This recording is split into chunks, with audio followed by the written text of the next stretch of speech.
Why did one extra letter bankrupt Taylor & Sons? Because in February 2009, Britain's official company register said this engineering business was in liquidation. It was not. A real winding up order belonged to an unrelated company called Taylor & Son singular. Companies House attached that order to Taylor & Sons, plural, and for 3 days the main register said the wrong company was in liquidation. But this was not merely one examiner typing an extra S. The order arrived without the company number that should have identified its target. Staff bypassed a written rejection rule, and the false status escaped into commercial credit data feeds before the main register was corrected. Suppliers demanded cash, customers pulled work, and Taylor & Sons ran out of money. The main register correction took 3 days. The damage became permanent. That is the machinery this channel follows. The moment a small administrative decision collides with jobs, factories, and cash. If you like stories about why systems fail in the real world, subscribe, tap like, and ring the bell. Now, to understand why one false entry could kill this company, we have to see how little room Taylor & Sons had for error. Taylor & Sons was a respected South Wales engineering and steel fabrication business, with roots stretching back more than a century. The court said the company had supplied military equipment during both World Wars, and it remained connected to the Taylor family until shortly before its collapse.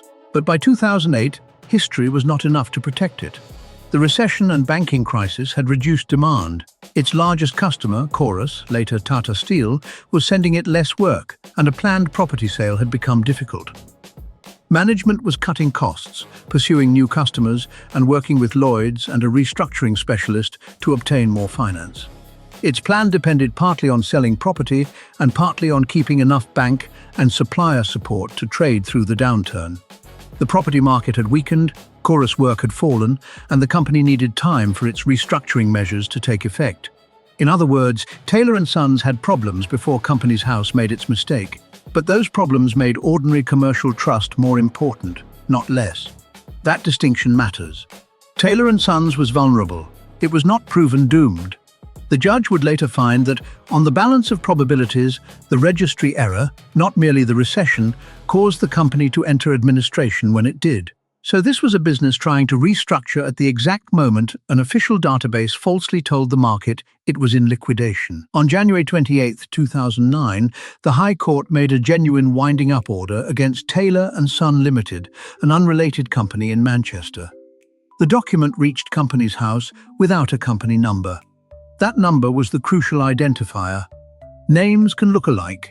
Registered numbers are meant to point to one legal entity. Companies House had a written policy for this situation. A document missing its company number should be rejected. But staff commonly searched by company name instead, and on February 20th, an experienced document examiner did exactly that. The examiner selected company number 000067032, Taylor & Sons Limited, with the extra S. The court did not treat this as one rogue employee's failure. The official receiver's office had already confused the two companies and omitted the identifying number. Companies House had failed to enforce its own rule, and the judge described the wider problem as a management failure. One letter made the companies easy to confuse. The system removed the safeguard that should have made that confusion harmless. Companies House corrected its main register on February 23rd, 3 days after the false entry. If the information had stayed inside one database, that might have ended the story. It had already traveled. Companies House sold bulk data products to commercial information providers including Experian, Dun & Bradstreet, Equifax, and Jordan's. Those providers helped businesses decide whom to trust with orders and credit. The false liquidation status entered their feeds before the correction, and there was no single recall button. One bulk product did not carry the correction until March 10th. 2 others had no mechanism to amend the false entry and continued showing it until Taylor & Sons actually stopped trading. So different users could consult products derived from the same official source and receive different answers about whether Taylor & Sons was in liquidation. The main register's correction did not automatically overwrite the commercial copies already circulating.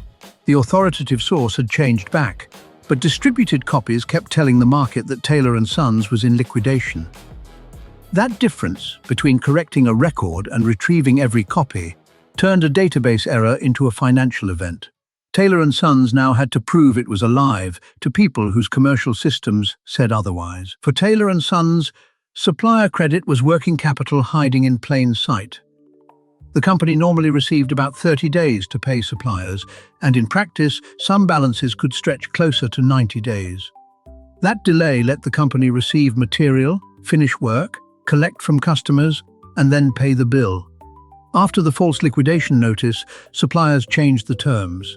They demanded arrears, current purchases, and even future orders be paid immediately. Trial evidence identified approximately £794,000 in unplanned payments. That was cash the company had expected to pay later but suddenly had to find now. And the pressure repeated with each new order. Suppliers were no longer financing the gap between buying material and collecting from a customer. At the same time, disrupted suppliers made it harder to complete work and bring cash back in. Chorus ended Taylor & Sons' long-running role at its site within weeks. The judge found that rumors fueled by the registry error caused that decision on the balance of probabilities, but Chorus did not testify, so its internal reasoning was not directly available. The bank would not extend enough new credit to replace all the supplier financing that had vanished. Management therefore faced two connected losses at once: less time to pay and less work from which to generate the money. Correcting the spelling did not reverse either one. Cash was leaving faster, materials and work were arriving more slowly, and the official correction could not restore trust on command. By late March, Taylor & Sons had exhausted its new bank facility. Managing Director Philip Davison Sebry and fellow director Stephen Lloyd testified that the company entered administration because it ran out of cash after suppliers withdrew credit. On April 9, 2009, less than 7 weeks after the false entry, Taylor & Sons entered administration for real. That is the precise legal outcome behind the title's plain language word, bankrupt. The company entered administration after it could no longer fund continued trading. Its administration ended on March 27, 2012, and the company was later dissolved. The Guardian reported that the business had employed more than 250 people.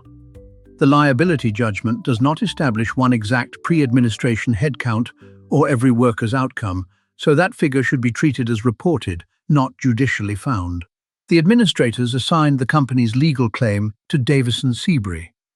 In January 2015, after a lengthy High Court trial, Mr. Justice Edis found that the registrar owed a narrow common law duty to take reasonable care not to enter a winding-up order against the wrong identifiable company.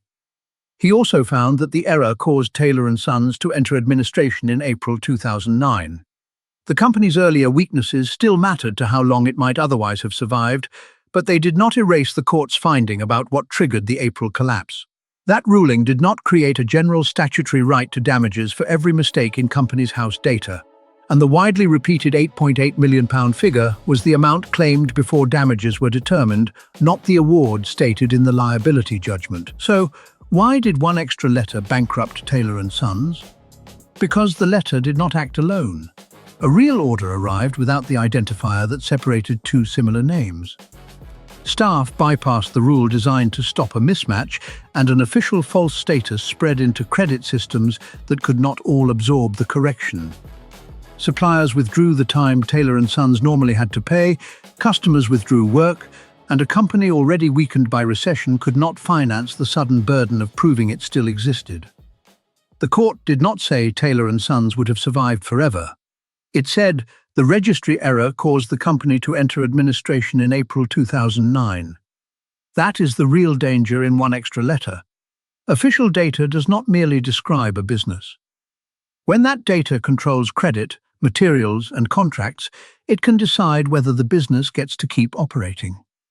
Stay sharp, stay curious, and always ask why, guys.